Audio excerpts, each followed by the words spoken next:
Hi, I'm Melody Boyce. I live in West Lynn, Oregon, although I started my life in Chicago area, Northbrook, Illinois. And I am 66, and my birthday is April 21st. So I'm ready to answer questions. Okay. Um, First question. In your opinion, why are people sometimes violent? I think people are violent probably because they've learned how to be violent from their families. So if your parents have been violent toward you, and you have been allowed to be violent back, probably you will have learned violence by the time you get to be an adult. And more importantly, if a person can't manage their own anger, meaning and anger management classes would be incredibly helpful to those people. Um, you will need to show your anger in some way if you can't show it in an appropriate way. So then you become violent. In which situations? In any situation that reminds them of their past, for instance, a parent who beat on them, and more importantly, if they feel disenfranchised from a group, the right away I'll tell you that I know there are some people who have the mentality of a we versus they kind of world, meaning I try to fit in this group, but now I'm not able to fit into this group, so I'm disenfranchised from that group. And even if it's a peaceful or a violent group, you are going to go out of that group and try to become part of another group. For instance, the hard things that we're seeing um, with mass murders, etc.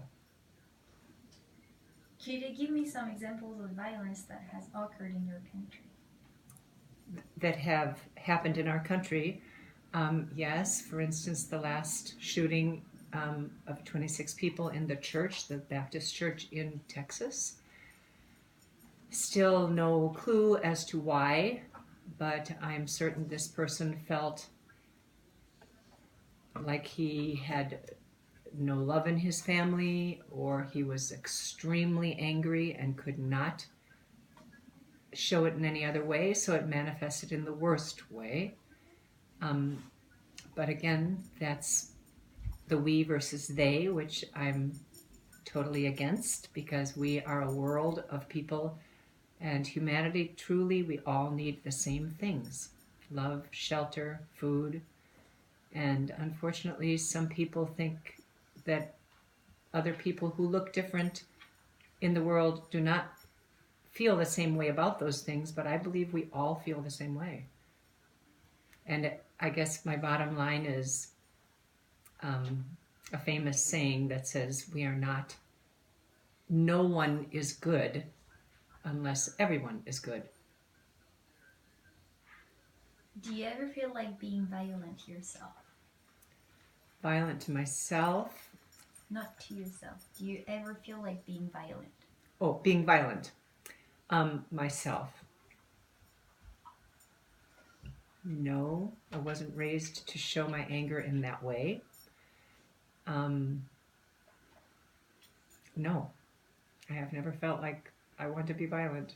I've been tempted when I have young kids who couldn't obviously control them, and I was never violent to them. So, In your opinion, can we resolve conflict with negotiation, or is it necessary to resort to violence? in my opinion, there is nothing that needs or seeks resolution with violence. So, negotiations is the only way toward resolving anything.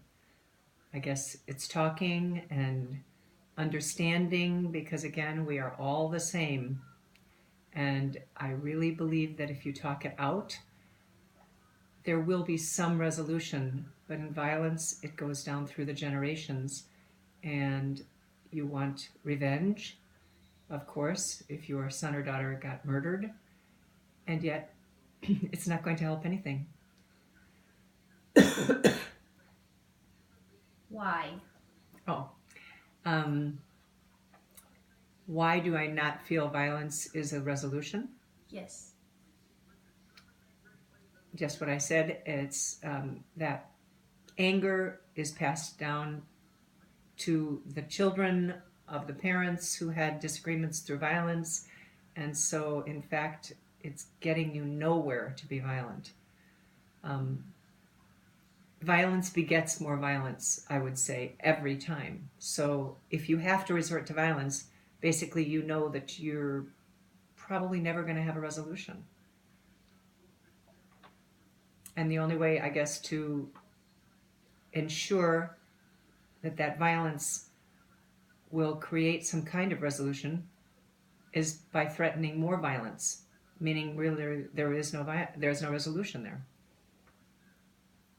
What is done to encourage peace in your community? What? What is done to encourage peace in your community? Oh, well, as much as people believe that churches are a very poor place to ensure peace, I believe that churches do a lot toward that end. They create community, and that community often is doing hundreds of good deeds every week. And they are promoting peace in every way they can. Unfortunately, there's again some people in some churches that have that we versus they mentality. And as far as I'm concerned, it should be a world religion that everybody is seeking the same thing, peace and security in their lives. And if ever I have birthday candles to blow out on my cake, it's always for peace in the world. That's my grand wish. And everybody thinks I'm an idealist, and that's fine. I'm going to be an idealist till I die. What do you think about it? About? What do you think about what is done to encourage peace in your community? Oh, well, I think anyone who strives towards peace are among the people I admire the most. So I guess one of the reasons I feel I'm a Christian is that Jesus promoted peace maybe more than anyone else on the earth. He said, love your enemies, turn the other cheek, all the things that are the hardest for us humans to do. But I still believe it's the only way to ensure a peaceful world. What would you suggest to encourage peace between people? Number one, I think AFS is a wonderful idea because it's promoting peace one person at a time. Each person that comes to a different country is an ambassador, good or bad, from their country, and we learn about each other. But most importantly, we learn that everyone is alike. And when you have empathy toward other peoples that are totally different looking, different dressing, different beliefs, hopefully you can learn to value the differences rather than be afraid of them. If we start with the idea that in order to create world peace, you must first be at peace with yourself, then what do you do to be at peace with yourself? I think, frankly, that it's a hard thing for me to encourage peace in other people because I was raised by a very peaceful family who revered, esteemed peace above all, and getting to know other cultures. So I think having grown up in a family like that, it's definitely one of the things that I didn't have to learn on my own. I was taught from the day I was born.